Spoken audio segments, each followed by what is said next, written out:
Hi, everybody. Welcome back to We All Have Stuff. Thanks for being here with us. This is episode 78. So Wow. pretty Hi. awesome. Yay. Thanks for being with us this whole summer of lovely guests. We have two more guests on the pod today. We have Emily and Stephanie out of the Philly area to talk to us about some pretty awesome stuff. So, Emily, do you want to start and tell us a little bit about you, your work, your practice, and what we should know about you? Absolutely. So Stephanie and I co-founded the Third Space Collective. We are a private practice currently telehealth based, and we specialize in somatic work. We're both somatic trained therapists, and we address trauma, eating disorders. We are hoping to talk all about that today. We're very excited to be here. Yay, thank you so much. Yeah, the somatic stuff is super interesting. I know we're definitely going to pick your brains. So, Stephanie, I know you guys work together. Do you want to tell us a little bit Mm. about your background and some of the work that you do? That would be awesome.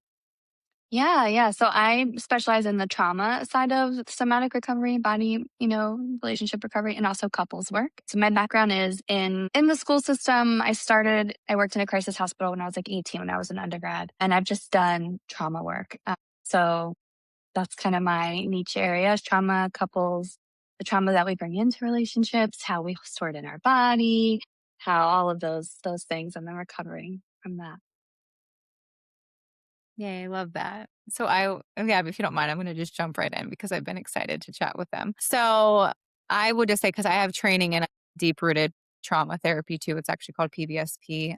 And we do incorporate like somatic stuff. But Yeah. being that you both use somatic approaches, can you at least, because at least for our listeners, we like to like educate as well. And I think it can be a complicated thing. We all speak the same language, but a lot of people don't understand like, why would you guys, whoever wants to answer, like, can you tell our listeners what the somatic work does when it comes to Yeah. trauma, or if you're relating it in the sense of eating disorders as well, whatever the case may be?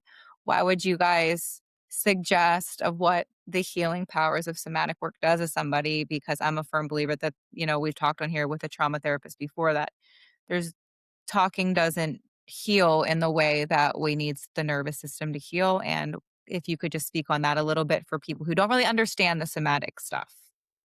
Well, I Yeah. think I'll jump in, Stephanie, if you don't Yeah. mind. I Yeah.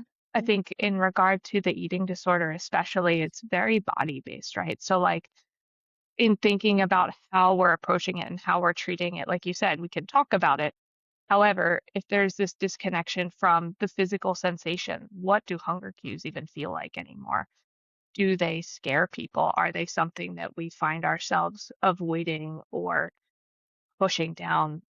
And I think being able to really reconnect with that and embrace that is a big part of that somatic work in that area. The body is something that can feel really scary to someone who's dealing with body image issues, body dysmorphia, or different kinds of disordered eating. And so I think working on healing that relationship and bridging that relationship to the body is so critical in that. Yeah, and I'll add in the somatic part is body of the body. And so we have, 10,000 nerve endings in our gut. We have a main polyvagal nerve that goes from our gut to our brain. And so, yeah, we talk to ourselves all day and we live in our brain a lot, but our body's listening. Our body's taking all of that information. We're dumping all of those hormones in. We're taking all of it in. And I always explain to clients who are interested and they'll call for consults. You know that feeling when like something happens and you get that like in your gut or like in your chest or that like that's that's soma. That's your body responding to the interaction of the environment. And so part of the work is to pay attention to those responses, pay attention to the meaning that we've created around those responses, and then heal that relationship, unlock that response or heal that relationship in our body. Can you speak more on that, Stephanie? Because I'm like imagining what our clients might, how we have that pushback when we don't understand, right? So when you said that, I'm like, a stereotypic thing a client might say is like, well, what is that going to do? How is that going to heal me? Just paying Mhm. attention to, this weird sensation in my body that I don't really like and I don't really want to sit with Yes. anyway. And it's just uncomfortable. So what is that going to do for me? Yeah. Well, number one, it's a choice, right? So I don't know what it'll do for you specifically, right? Like that's what I would say to a client who says that. But we want to bring choice back to you, right? We often, as humans, respond to our environment in fight or flight. We often take things in as unsafe. We're often scanning for what's safe in our environment. Our brain's always telling our cognitive distortions, telling ourselves our stories about what's okay and what's not okay, and moving towards safety. We're constantly looking for that. And so if we paid attention to the stories and the states that our body is holding, then maybe we move more towards choice and safety and things that feel good for us, not just things that our brain is pushing us through because that's what we're supposed to do, or that's what my family made me do, or that's what, the story I tell myself about myself that I'm supposed to do, something like that. But more authentically towards like what feels safe for our body. And I'm sure Emily could jump in here too as well in terms of like the eating disorder recovery. It's all about that safety and food and body relationship there. Absolutely. And Stephanie, like to use that idea of stories, right? Like the stories that we create around food and what it means to be in our body and to exist in that space and how we find safety in that can become really threatening, I think, and we use our body to keep ourselves safe. And so being able to redefine what that means for us and reassessing environments as we evolve and grow, right? Like what didn't used to be safe might be safe now, or how to find safety in an area where we've kind of had those alarm bells going off. Yeah, absolutely. And Alessia, to your point too, there, when you're saying like, I don't want to be, like, I don't want to feel this thing.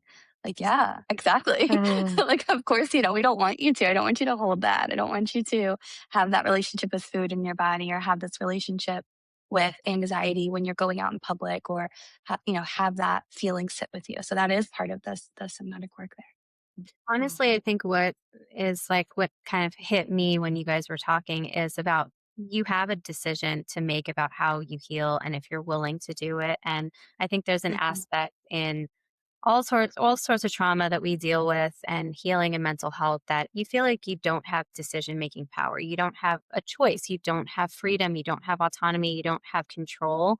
And for you to kind of put that back on someone and say, like, this is up to you, whether or not you want to experience it and feel it and deal with it, because I think that that's really empowering for a lot of people too, to feel like, okay, well, this is in my control to some extent of what I want to do about it, and if I want to take the leap and get the support. So I like that you kind of said that, well, it's up to you, right? Yeah. Because I think people come to us very often looking for help, like, you're gonna heal me, and I Yeah. don't know what's in your body and I don't know what you're experiencing. So, like, we'll see, but this is a process that's going to take work, and it's going to take a lot of, like, I want this for me. So, Yeah. yeah, when you said that, I was like, love that. Yeah, Yeah. which I mean, Gabby, you're bringing in attachment stuff there too, right? Where it's like clients do come in and say, like, you're going to heal me. I need, this attachment thing or this relational thing or this traumatic thing that happened. I need somebody to come in and show me what safety is because it was taken away from me. That's, essentially what you're saying. And that's why it's important for Emily and I in our work to give that choice to clients because we want to resource safety in the therapy room, right? Like choice, but also like if you want to feel it, this is a safe place to do it. If you want to go through it, this is a safe place to do it. If you choose to engage in this heavier stuff, I'm right here with you. I'm right here for it. If you don't want to, that's okay too.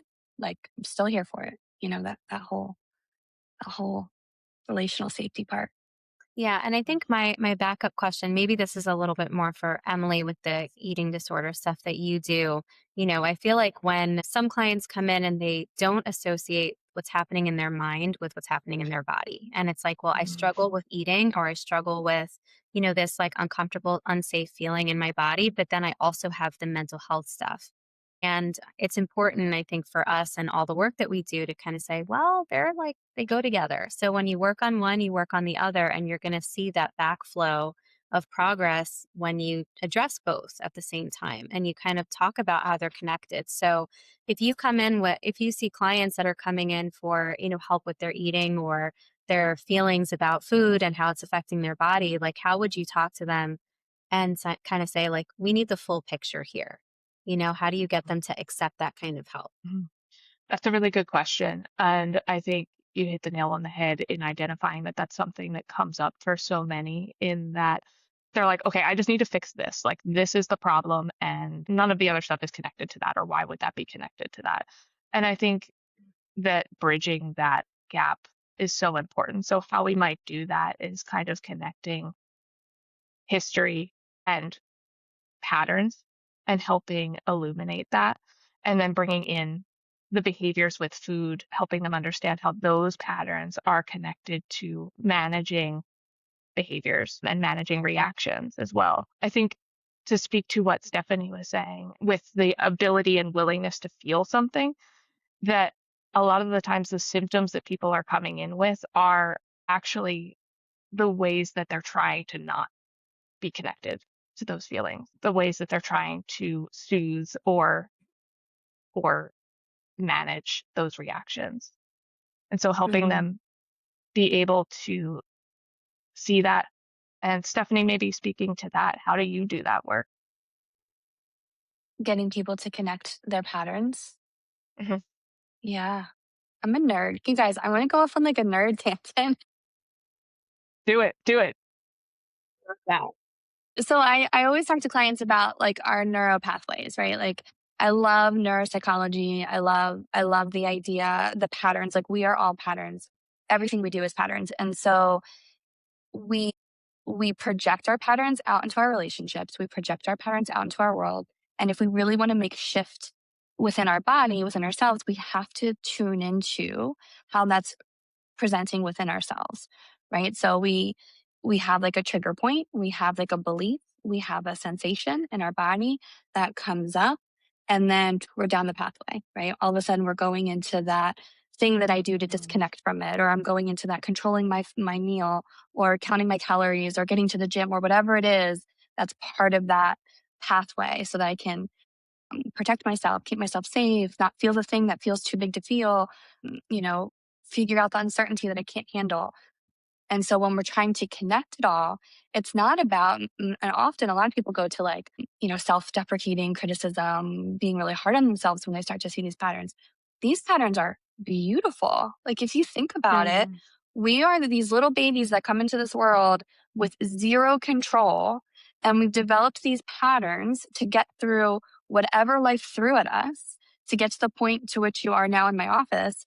So, like, number one, let's honor these patterns and like, thank God that we got to where we are because of some of these patterns.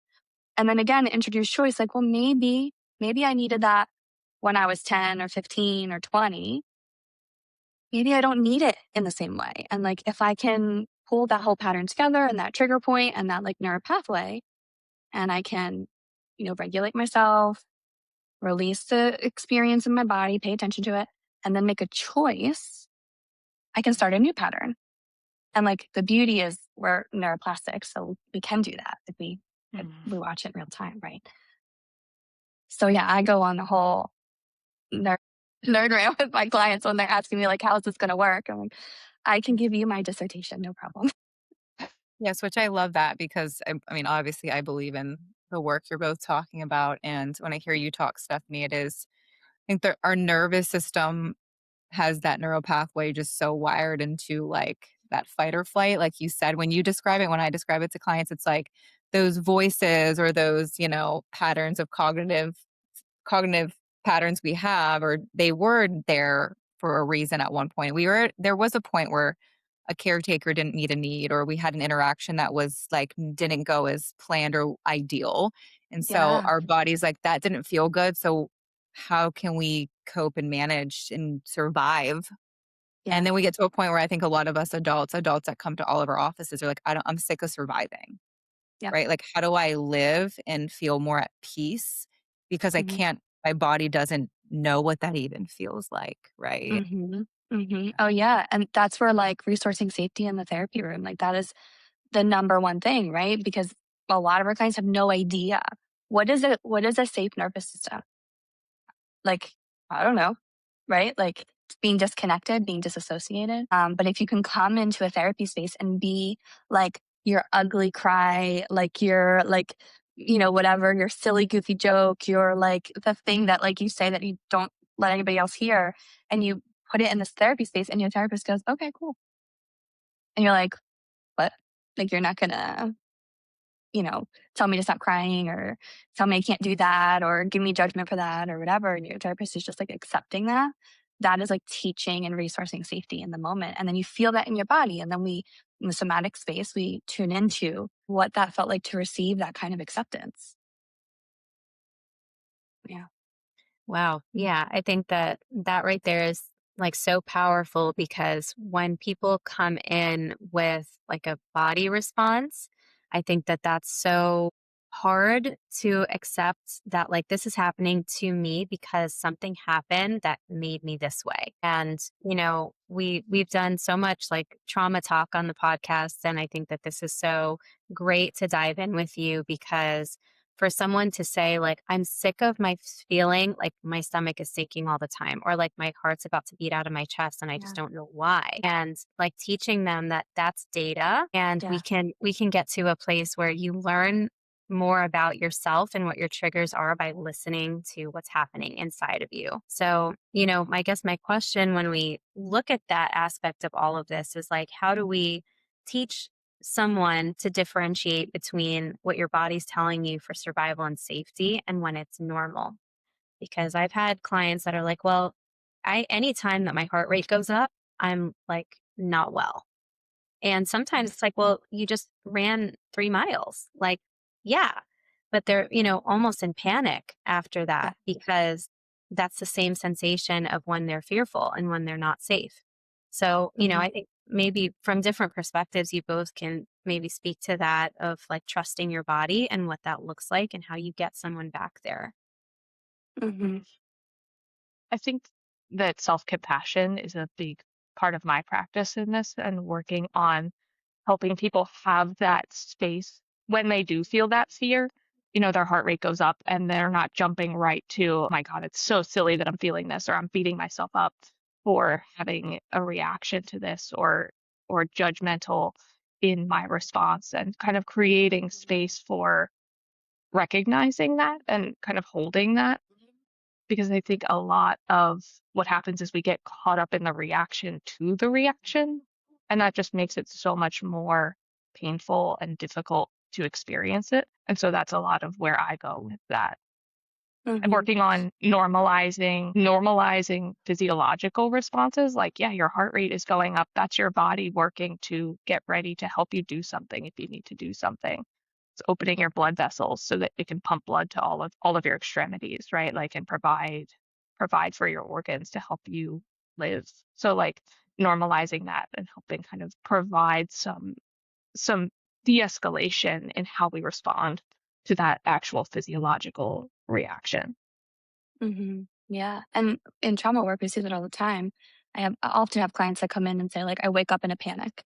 If they've had some kind of trauma that happened overnight or through the nighttime or some kind of chaotic childhood or home, it is not uncommon to have that experience of like all of a sudden I'm going up Mhm. and I don't know why I'm going up. Or, to your point, if I go to the gym and then my heart rate went up, all of a sudden I'm leaving the gym in that panic state. I'm like, why? Um, and so, yeah, like Emily's saying, bringing compassion, bringing some factual information, some physiological information, like, well, this is what happened factually. So let's walk through that. Right. And then also naming like your story follows your state. So if your state is up, your brain's trying to search for why, and your brain's going to put in a story there. Right. And so here's the choice. Let's choose what's happening. We have some factual information. We just ran 3 miles, all of these physiological things. Your body's doing exactly what it's meant to do. Okay. How do we kind of change that story that we want to tell ourselves here? That kind of thing. But that's so common. It's such a good point. It happens. Mhm. Yeah, I love that. Hmm. It's like this it's like a teaching of how to get people to trust their body. I think there's a lot of, when we think about history and trauma, or if it's not trauma, and it's just in general, like, do I trust myself? Do I trust that I can be in tune with my body and go to that feeling and make a decision or know my own needs? And a lot of times it's like, I don't know. So here, let me surrender it to somebody else, which I would say maybe gets us more in trouble. Emily, I do have a question for you. I love stuff around food and body. It's definitely something I've researched through the years, and I love, and why I would love to hear your perspective, because I think they're such hard topics because of the world we live in, but two, Mm. what our body actually is to us, right? It's our place where we live, and it Mm. gets critiqued, and it's part of us, right? And then when you talk about like when we talk about food, right? I used to work at a rehab when I was younger. And I think the hardest thing about looking at people's relationships with food, right, than when we deal with addiction is like we need food, right? Like when, Mhm. stereotypic like addiction is like, let's get you off of substances, let's get you sober, and then find ways for you to connect and what's going on where you're reaching for this thing. And I think what gets tricky for food is that like we have to eat, right? Food's good. Food's an amazing thing. I think there's Mhm. like this distortion between like food and body of like now I don't trust my body, I don't like my body, I don't like where I live, and I'm Mhm. like working against it because I hate it and Mhm. I don't Mhm. like the way it looks, and now I have to put this stuff to survive and to live and do life in it, and it becomes all this, like even when I'm talking about it, I can feel my energy of, like, clients talking about it, especially a lot of women and young girls, and, like, Mhm. bodies Mhm. changing through the years, and it becomes this thing that it like, I love when you said, like, self-compassion because it's, like, they're such heavy, big things, so how do Mhm. you help somebody look at that space when it is, like, such 2 big topics that go together? Absolutely. Such a good question. And Mhm. this is my soapbox, so this is where I get nerdy.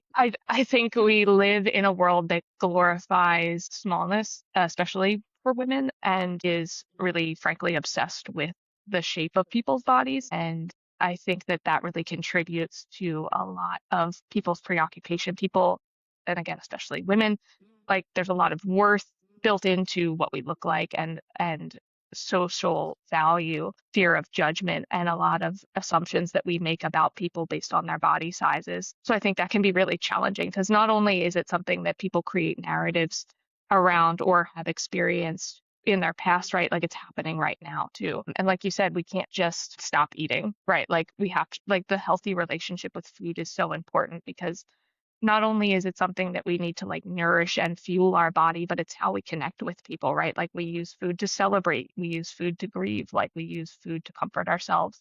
And all of that is a good thing. I think the idea of we only need to eat food because to live is kind of really narrows it down in a way that's not helpful. I think body neutrality is a big thing that is a really good stop on the way to body positivity. I think people have a really hard time jumping from I have such negative thoughts and feelings about my body to oh my god, I love my body. It's so great. It's beautiful. I love how I am, just how I am. So I think body neutrality can really serve as a good place for when bodies change, when bodies evolve. I think that, I talk about, I use this metaphor where I talk about like your house, like maybe there's projects you want to do on your house, or your house doesn't look exactly just how you want it to, but there's still parts about it that you love, and it's still your home. And you still within it create memories and have happiness. And you can still do that with your body, even if there's parts of it that you have difficult relationships with. And the way you talk about it doesn't have to be, I've never heard anyone hate themselves into feeling good about themselves. So that's something that I speak to Mhm. a lot as well. Mhm. Get me yapping, I'll never stop. How do you think we get to the point with especially young women towards that body neutrality, self-love Mhm. place? Because it's very hard. I mean, even Mhm. to those of us who recognize that it's necessary to be less critical, be less, body negative or overly body positive, whichever extreme is going to be problematic, right? So, where do you start with that? I mean, I, as a Mhm. woman, feel like I have a good handle on it, but I'm self critical too, and there are things about myself that I heavily criticize. So, like, where do you Yeah. start? Absolutely. Good point. And I think that in itself is a good place to begin, right? The idea that it doesn't have to be stagnant, right? Like you're not going to have a great day or a terrible day all the time. And if you're having a difficult body image day, it may be temporary, right? Not panicking and jumping right into, oh my God, let me change and do something. I have to get on this new um, diet or do this new exercise routine. I think really, I mean, social media is a huge piece of what I speak to, especially with young women, really watching the kind of content that you're consuming. There's Mhm. studies that show that even just small blips of images of women in particular bodies can make you have worse perceptions of your own body, where it's like they're showing them in micro flashes and you're not even aware of it or registering it. And so the fact that that can have such a negative impact, consuming that on a daily basis, I think is really detrimental. So that's one piece. And I think working on thinking about what are my values, what's important to me beyond this physical representation of myself. Who am I as a person outside of how I appear to others and outside of what my body is able to be? Am I creative? What are my hobbies? What do I enjoy? What brings me joy? And how do I bring joy to the people that I love? And I think that focusing on that and really like developing that and centering those things over the body being the most important part of who I am. Filling out that whole picture of self. Absolutely. If I could add in there too, I think when I talk to clients about neutrality, body neutrality, I try to add in the idea of like, okay, like, can you find something that's okay? When you're being critical of yourself and you're in the mirror and you're trying up to 500 different outfits or whatever is happening, try to like, number one, ground, take a breath, somatic work, and then find what's okay. Like, oh, my hair is okay. Okay. All right. I like the way this, clip came. It's okay. Can we hold the okay and get into that neutrality space? Yeah. Also, what is your body doing for you besides what it just looks, you know what I mean? What it Right. looks like. Right. Like my legs helped me do that workout that I did, or like my arms let me lift up my niece and, play with her and engage with that, or let me hug people. So like I think thinking of what can I do versus what is the aesthetic. Yeah. Yeah, Yeah, I love definitely. that you brought that up because it makes me think about if you I worked a lot with like injured athletes and stuff. And if you see somebody who's had an extreme injury or lost a limb or have had actual body issues, right?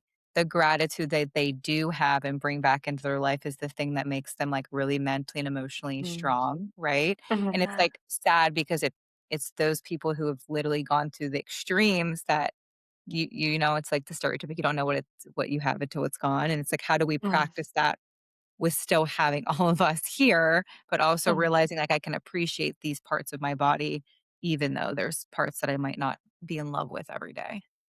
Mm. Yeah. The Mm. other part of all this, body and trauma and all the things is we don't heal in isolation. We're talking about these things as like different parts of our work.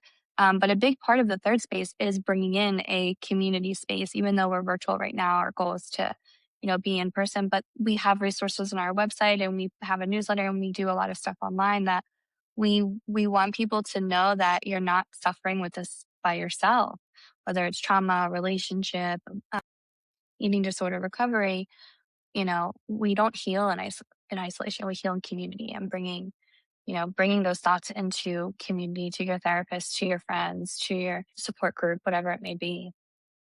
Yes, I love that. I love what you guys are building because the virtual world is still a world that people are obviously on a lot. So we appreciate you guys being here. Before we end, we do like to usually we have a closure of.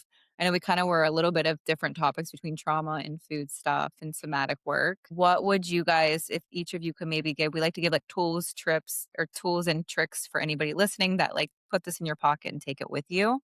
What would you guys give? That's a good question. That's a great question. Yeah. I think for me, I would say the biggest tool that anybody can have, in my opinion, is to become aware of what your body is speaking. So, like, I always give this example when you're, coming home from work and the kids are in the house or the dog needs to go out and you have 5 bags that you're carrying in and like there's a million things going on and you have to pee. Like, what do you do first? Right. And literally no person has ever been like, oh, I go to the bathroom first. Like, nobody. Be aware of what your body's saying, even down to that micro level of like, oh, I have to go to the bathroom. Let me go do that first. Listen to it, let it like direct you, tune into it, and honor it. That'll be my biggest tool takeaway. I think for me, and it's kind of connected, is be don't be negotiating about how you're willing to talk to yourself. I think that is something that, people, make self-deprecating jokes or people are self-critical. And I think not letting that slide, like, would you say that to a friend? Would you speak to a loved one the way that you're speaking to yourself? And like really being consistent about catching that and being cautious and compassionate about how you're speaking to yourself every day. Yeah, I love that. I think that is something that most of us struggle with all the time. Mhm. And it sounds like something that a therapist would say, right? I feel like I hear that and I'm like, yeah, obviously. But nobody really practices that routinely. And I love that you're putting that out there that it is a choice to love yourself and to talk to yourself the way you would to somebody else.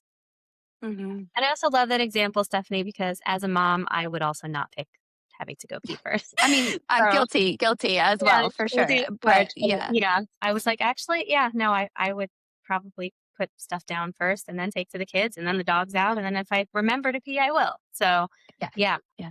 I feel that. But wow, you guys, yeah, so much good information, so many good tips and tricks and perspectives from all the work that you're doing. And I feel like it's full circle for some of the stuff we've talked about with other guests recently, with community and trauma and, how to talk to your body and trust your body. So we appreciate all your time and your knowledge and sharing it with us. Yeah, Yeah, thank Thanks you for thanks. guys. having Thanks us. for having us. You guys were great. We appreciate it. And to all of our Yeah. listeners, thanks for listening. If you have any questions for Emily or Stephanie, we will put all their information on the episode and on all of our stuff that we put out on social medias. But feel free to email us, and we will get in contact with them for you. So until next time, squad. Take care. See you soon. Bye.